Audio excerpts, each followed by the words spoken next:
Olympic games మనందరం follow అవుతున్నాం. భారతదేశానికి మెడల్స్ వచ్చినప్పుడు అందరం సెలబ్రేట్ చేసుకుంటున్నాం. ముఖ్యంగా పివి సింధు 2016లో రియో ఒలింపిక్స్లో సిల్వర్ వచ్చినప్పుడు, 2021లో టోక్యో ఒలింపిక్స్లో బ్రాంజ్ వచ్చినప్పుడు మనందరం గర్వపడ్డాం. ఇది దేశానికే గర్వకారణమని మోడీ గారు కూడా చెప్పారు.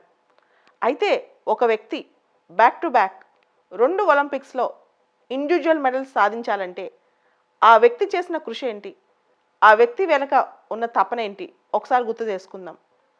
ముఖ్యంగా ఒక ఒలింపిక్స్కి ప్రిపేర్ అవ్వాలంటే కనీసం 4-5 సంవత్సరాలు రోజుకు 10 గంటల పాటు కృషి చేయాలి. 2 ఒలింపిక్స్ అంటే 10 సంవత్సరాలు ఎటువంటి డైవర్షన్స్ లేకుండా మనం పరిగెడుతూనే ఉండాలి, పోరాడుతూనే ఉండాలి.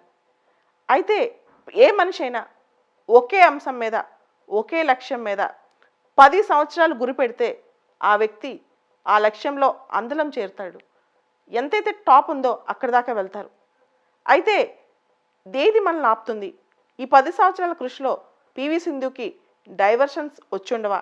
ఖచ్చితంగా ప్రతి ఒక్క మైండ్లో ఏదో ఒక అలజడి, ఏదో ఒక డైవర్షన్ వస్తూనే ఉంటుంది.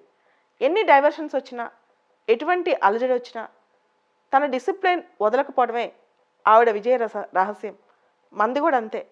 ఎన్ని డైవర్షన్స్ వచ్చినా, జీవితం ఎటుపోతున్నా, మధ్య మధ్యలో ఎంత మనకి ఛాలెంజెస్ వచ్చినా, ఎన్ని సవాళ్ళు వచ్చినా, ఏదొచ్చినా సరే మనం ఒకటే లక్ష్యంతో, ఒకటే గురితో మనం అనుకున్న లక్ష్యం వైపే గురిపెట్టి చూడాలి.